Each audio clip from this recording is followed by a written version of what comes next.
Good morning, dear friends. I am Zunaid Hussain and welcome to Zunaid Hussain classes. Dear friends, आज की video में हम preamble में आने वाले कीवर्ड्स के बारे में स्टडी करेंगे। पिछली वीडियो में हमने आपको बताया था कि प्रीएम्बल क्या है, प्रीएम्बल को कब लाया गया, प्रीएम्बल को कैसे कॉन्स्टिट्यूशन असेंबली में इंट्रोड्यूस किया गया। अब प्रीएम्बल के अंदर आने वाले जो टर्म्स हैं, जैसे सॉवरियन प्रीएम्बल के अंदर आती है, सोशलिस्ट आती है, सेकुलर आती है, डेमोक्रेटिक आती है, Republic, justice, liberty, equity and fraternity.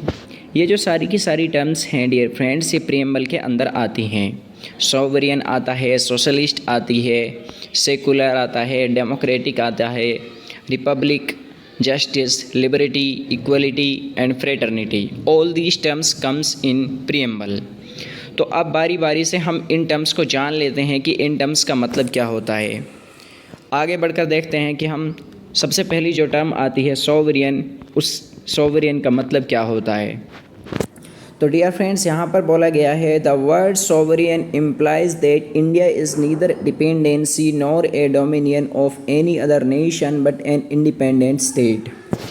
जो वर्ड सॉवरियन है, इस बात का मतलब ये है कि इंडिया ना तो किसी कंट्री के ऊपर डिपेंड करता है और ना ही कोई कंट्री इंडिया को डोमिनेट करता है।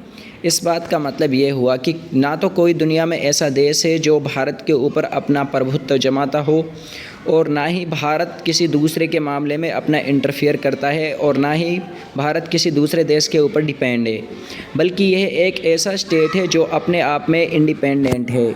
There is no authority above it and it is free to conduct its own affairs both internal and external.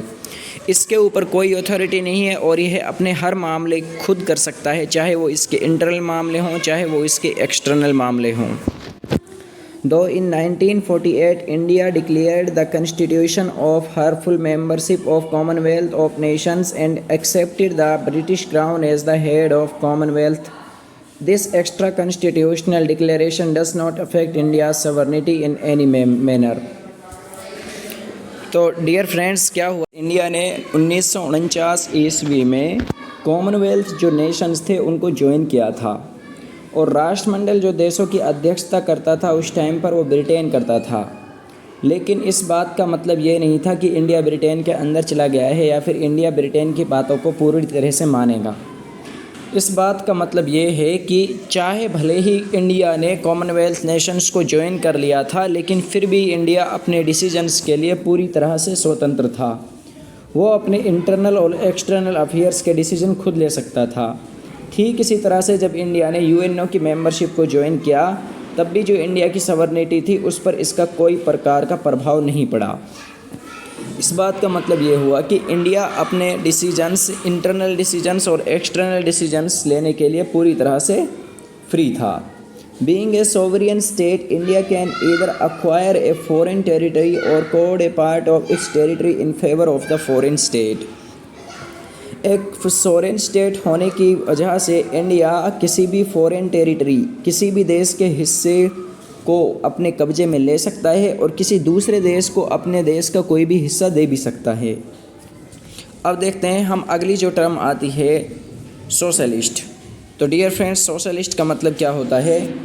Even before the term was added by 42nd Amendment in 1976, the Constitution has socialist content in form of directive principles of state policy.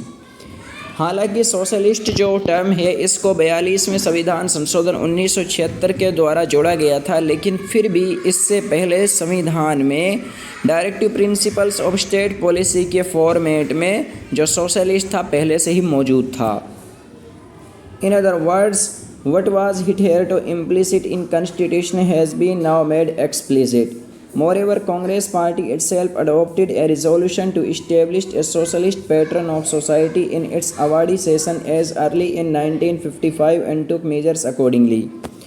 तो dear friends, क्या हुआ था, Congress party ने socialist जो form है उसको अपनाने के लिए एक सोशलिस्ट पैटर्न समाज में लाने की कोशिश की थी 1955 के अवार्डी सेशन में। 1955 का अवार्डी सेशन जो कांग्रेस का हुआ था, उसमें कांग्रेस ने बोला था कि हमारा समाज ऐसा होना चाहिए जिसमें समाजवादी प्रथा हो। Notably, Indian brand of the socialism is democratic socialism, not a communistic socialism, also known as the state socialism, which involves the nationalization of all means of production and distribution and abolition of private property. अगर हम भारतीय समाजवाद की बात करें तो भारतीय समाजवाद एक डेमोक्रेटिक समाजवाद है, यानी डेमोक्रेटिक सोशलिज्म है, ना कि कम्युनिस्टिक सोशलिज्म। कोई भी जातीय समाजवाद नहीं है। हमारा जो समाजवाद है वह लोकतांत्रिक समाजवाद है।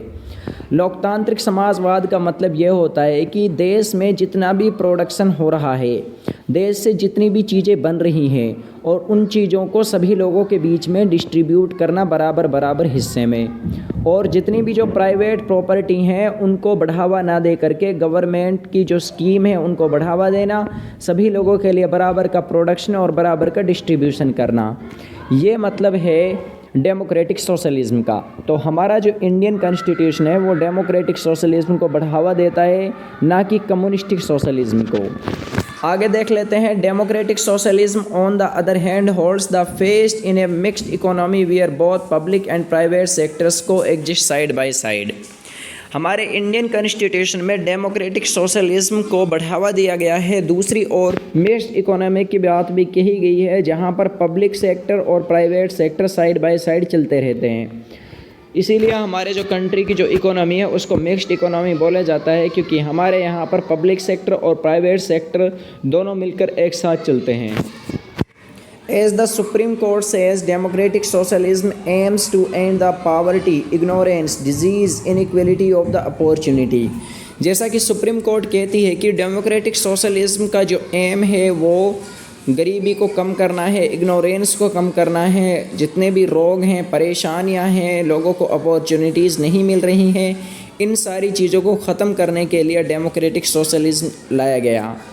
Indian socialism is a blend of Marxism and Gandhism, leaning towards the Gandhian socialism. हमारी इंडियन सोशलिज्म की बात करें तो ये एक मिक्सचर है मार्क्सिज्म सोशलिज्म का और गांधीज्म सोशलिज्म का। मार्क्सिज्म सोशलिज्म है जो वो बढ़ावा देती है प्राइवेट सेक्टर की तरफ, लोगों को हर तरह की सुख सुविधाएं मिलें। तो डियर फ्रेंड्स, आगे जो हमारे पास टर्म आती है वो है सेकुलर। सेकुलर टर्म को भी 42वें संविधान संशोधन 1976 के द्वारा हमारे संविधान में जोड़ा गया था।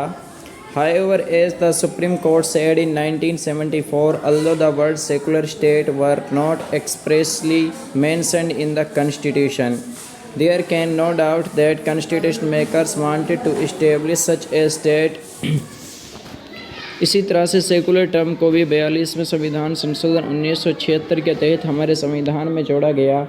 हालांकि सुप्रीम कोर्ट ने 1976 में ये बोला था कि जो वर्ड सेकुलर स्टेट है उसको हमारे संविधान में पहले से एक्सप्रेस नहीं किया गया था, लेकिन इस बात का कोई डाउट नहीं है कि हमारे संविधान को बनाने वाले लोगों के मन में यह था कि सेकुलर से, धर्म से रिलेटेड जो चीज़ें हैं वो हमारे संविधान में होनी चाहिए।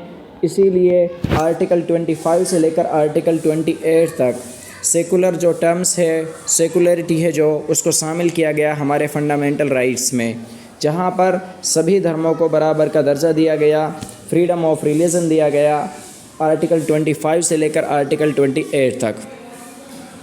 Indian constitution embodies the positive concept of the secularism.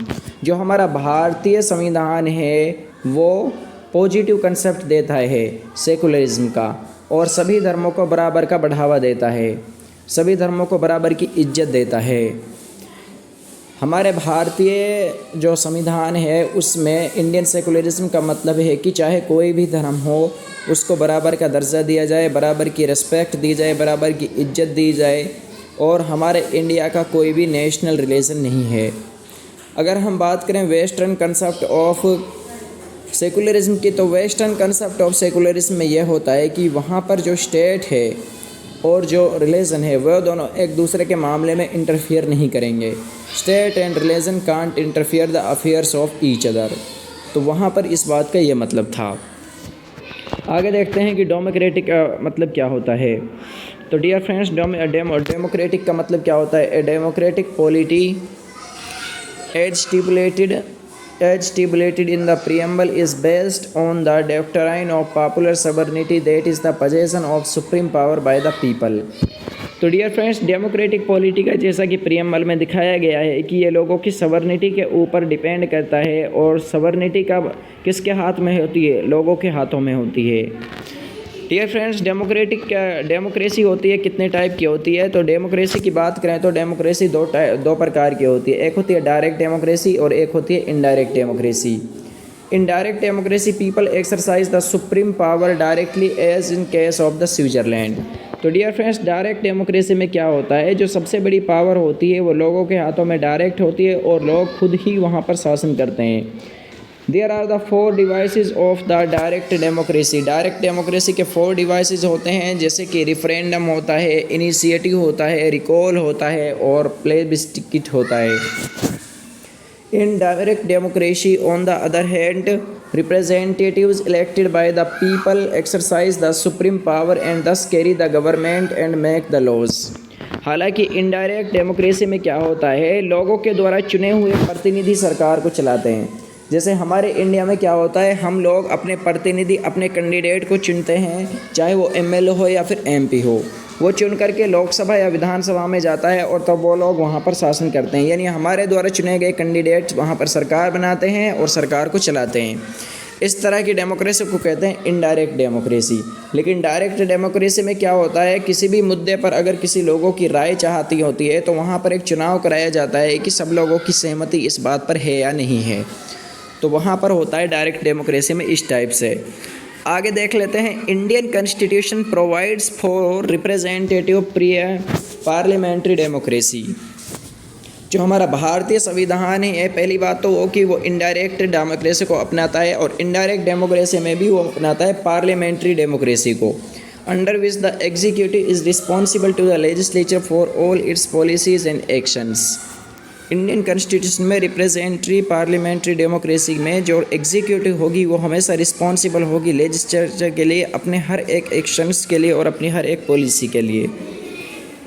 जैसे क्या होता है, यहाँ पर हर एक पॉलिसी के लिए जिम्मेदार होती है एग्जीक्यूटिव लेजिस्लेचर के लिए। अब एग्जीक्यूटिव में कौन कौन आ जाता है? हमारा प्रेसिडेंट आ जाता है, वाइस प्रेसिडेंट आ जाता है, प्राइम मिनिस्टर आ जाता है, सेंट्रल काउंसिल ऑफ मिनिस्टर्स आ जाते हैं।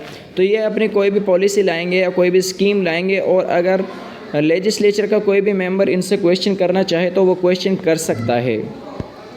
Universal adult franchise, periodic elections, rule of law, independence of judiciary, absence of discrimination on certain grounds are the manifestations of the democratic characters of the Indian polity. तो Indian polity के जो characters हैं उनकी अगर बात करें तो उनमें मेनली आता है universal adult franchise, periodic elections, rule of law, independency of judiciary.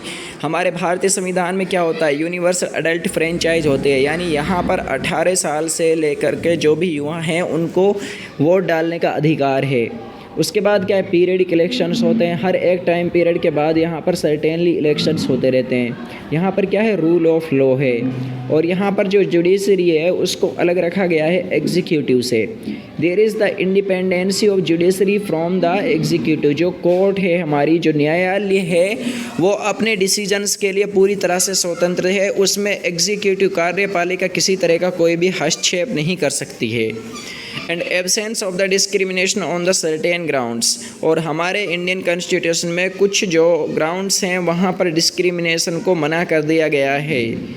इसीलिए ये क्या हैं? डेमोक्रेटिक कैरेक्टर हैं हमारे इंडियन पॉलिटी के।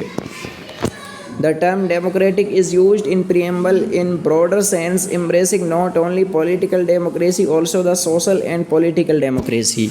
जो एक टर्म यूज़ की गई है प्रियम्बल में डेमोक्रेटिक, इस बात का मतलब सिर्फ पॉलिटिकली डेमोक्रेसी नहीं है, बल्कि सोशल और इकोनॉमिक डेमोक्रेसी भी इस बात का मतलब है कि भारत में सोशल डेमोक्रेसी भी होए और इकोनॉमिक डेमोक्रेसी भी है, जिस तरह से पॉलिटिकल डेमोक्रेसी सब लोगों को दी गई है।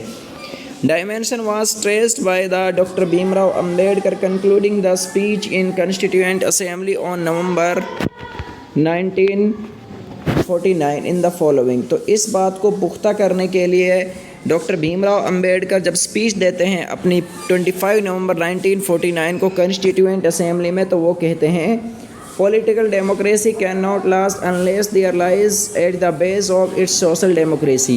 पॉलिटिकल डेमोक्रेसी तब तक ख़त्म नहीं हो सकती जब तक इसका जो बेस है सोशल डेमोक्रेसी वो पूरी तरह से ख़त्म ना हो जाए। What does social democracy mean? आखिरकार सोशल डेमोक्रेसी का मतलब क्या है? It means a way of life which recognize liberty, equality and fraternity. इस बात का मतलब यह है कि लोगों को एक ऐसा जीवन दिया जाए जहां पर उनको हर तरह की स्वतंत्रता हो, बराबरी का दर्जा मिले, लोगों के बीच में भाईचारा बढ़े और उनकी गरिमा का ध्यान रखा जाए। Principle of liberty, equality and fraternity are not to be treated as the separate items in the trinity. अब जो लिबर्टी, इक्वलिटी और फ्रेटर्निटी जिनकी बात हम प्रियम्बल में करते हैं, ये तीनों एक ही सूत्र में बंधे हुए हैं। अगर इन तीनों में से एक भी कमी हो रही है तो जो हमारा डेमोक्रेटिक कंसेप्ट है वो इनकम्प्लीट माना जाएगा।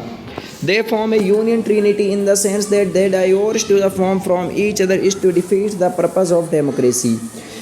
लिबर्टी, इक्वलिटी और फ्रेटर्निटी तीनों एक दूसरे से इतने ज़्यादा क्लोज और इतने ज़्यादा रिलेशन हैं कि अगर एक भी कंटेंट इसका पूरा नहीं होता है, अगर किसी देश में स्वतंत्रता नहीं होती है, किसी देश में बराबरी का दर्जा नहीं मिलता है, किसी देश में किसी व्यक्ति की गरिमा को नुकसान पहुंचाया जाता है, तो इस बात का मतलब हुआ कि वो जो नेशन है वो डेमोक्रेटिक नेशन की कैटेगरी में नहीं आएगा, क्योंकि वहाँ पर ये फीचर अवेलेबल नहीं है। लोगों के पास स्वतंत्रता नहीं है, लोगों के पास इक्वलिटी नहीं है। तो अगर इनमें से एक भी फैक्टर काम करना बंद कर देता है तो जो हमारी डेमोक्रेसी का पर्पज़ है उसका कोई मतलब नहीं रह जाता है। Liberty can not be divorced from equality, equality can not be divorced from liberty. जो स्वतंत्रता है उसको अलग नहीं किया जा सकता है समानता से। जो लिबर्टी है उसको अलग नहीं किया जा सकता है इक्वलिटी से, इक्वलिटी को अलग नहीं किया जा सकता है लिबर्टी से, और ना ही लिबर्टी को अलग किया जा सकता है फ्रेटर्निटी से। तो ये तीनों के तीनों जो कंटेंट है इतने ज़्यादा इम्पोर्टेंट हैं कि अगर इनमें से एक भी कंटेंट पूरा नहीं हो पाया तो जो पर्पज़ है डेमोक्रेटिक नेशन का वो इनकम्प्लीट हो जाएगा। Nor can liberty and equality divorce from the fraternity. Without equality, liberty would be the supremacy of the few over many. अगर इक्वलिटी नहीं होगी तो लोगों की जो स्वतंत्रता है वो कुछ लोगों के पास ही बच जाएगी, और बिना किसी इक्वलिटी के क्या होगा? अगर लोगों के पास इक्वलिटी नहीं रही, सब लोगों के पास बराबरी का दर्जा नहीं रहा, तो लोग एक दूसरे को ही मारने पर उतर जाएंगे। और अगर लोगों के पास अगर लोगों के पास स्वतंत्रता नहीं होगी तो उनके ऊपर बहुत सारे लोग अपनी सुप्रीमेसी जाहिर करने लगेंगे कि नहीं, हम सुप्रीम हैं। In the same context, the Supreme Court observed in 1997 that Constitution envisages to establish an egalitarian social order, rendering to every citizen social, economic and political justice in a social and economic democracy of the Bharat Republic. तो इसी context की बात करें तो supreme court ने 1997 में बोला था कि हमारे कॉन्स्टिट्यूशन में एक ऐसा सोशल ऑर्डर इस्टेब्लिश किया गया है जहां पर हर एक सिटीजन को सोशल, इकोनॉमिक और पॉलिटिकली जस्टिस दिया गया है। चाहे वो सोशल जस्टिस हो, चाहे वो इकोनॉमिकल जस्टिस हो या फिर पॉलिटिकल जस्टिस हो, हमारे इंडियन कॉन्स्टिट्यूशन में इससे रिलेटेड बात की गई है। सोशल जस्टिस का मतलब क्या है? लोगों को किसी भी आधार पर, उनकी जात के आधार पर, धर्म के आधार पर, ग्रुप के आधार पर, फैक्टर के आधार पर उनके साथ किसी भी तरह का कोई भेदभाव नहीं किया जाएगा। इकोनॉमिक जस्टिस क्या है? लोगों के जो भी इकोनॉमिक जस्टिस हैं उनके आधार पर उनके साथ कोई भी भेदभाव नहीं किया जाएगा। पॉलिटिकल जस्टिस का मतलब क्या होगा कि लोगों का जो पॉलिटिकल जस्टिस है उसके आधार पर उनके साथ कोई भी भेदभाव नहीं किया जाएगा। तो डियर फ्रेंड्स, आज की वीडियो में हमने प्रियम्बल के 4 जो टॉपिक हैं उनको कवर किया है, और वो हैं सोवरियन, सोशलिस्ट, सेकुलर और डेमोक्रेटिक। सोवरियन, सोशलिस्ट, सेकुलर और डेमोक्रेटिक।